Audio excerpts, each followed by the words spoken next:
Radiant heat in the floor has come a long way, and I gotta tell you, it's one of those things because everyone says, oh, my ceramic tile or tile is cold on my feet. The main reason we want to heat floors is to take the chill off the tile. In the bathroom, it's a great idea. Nice and toasty in the morning, great for a bath or shower. Schluter's a smart company. I mean, the ease of putting in a heat cable system within the DITRA called DITRA Heat, it's two things in one. It's giving us that uncoupling membrane that's on the floor and allowing a cable to be snapped in place, removing that secondary system, whether it's a matted or another cable system that would be required in another installation. The reason that we want to uncouple the tile layer from the substrate is to allow the two to move independently of each other. If you're not using uncoupling with a heated floor, chances are you may get tile cracking or grout joints cracking because of the fluctuation in temperature.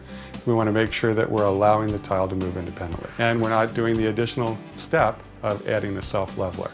So the installation is expedited. Before, if I wanted to put in-floor heating, I'd have another layer, whether it's a mat or cables, and it would be a little bit more thin set than the tile.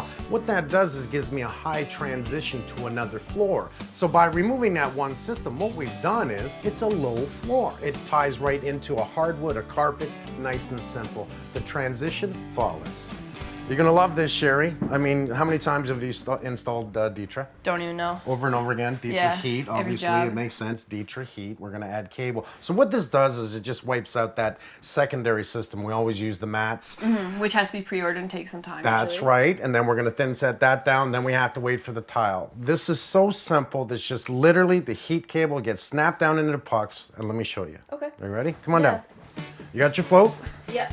Okay, so again, like electrical wire, you want to keep it in the loop and roll it out. So as we roll it out, it's going to keep it nice and straight. Just grab your cord, grab your float, and away you go, right through.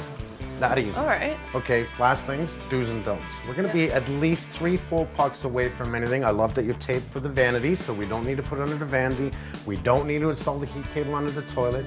Keep it 8 inches away from any heat source. I don't care if it's a hot water pipe. I don't care if it's a register in the floor, 8 inches away. Loop it 3 inches, or 3 pucks all the way through. Nice and simple. Ready to try it? Yeah. Okay. The great thing about the cable, it just snaps into place in between the pucks. It's very simple to make changes. If we need to rearrange the cable, we can pull it straight out and then realign it in whichever pattern we need to in order to accommodate the floor warming. I like how fast we can install this. Simply adhere the DITRA Heat to the floor. Once that's dry, snap in your cables, which takes about 10 minutes, and you're ready to tile right away.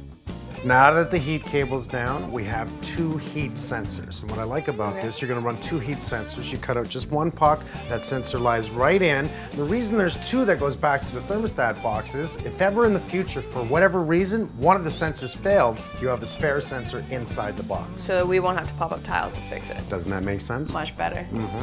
After that's done, then set tile, so you don't have to wait. Right over top of it. Literally, you put this down within 30 minutes maximum, you're tiling. Sweet.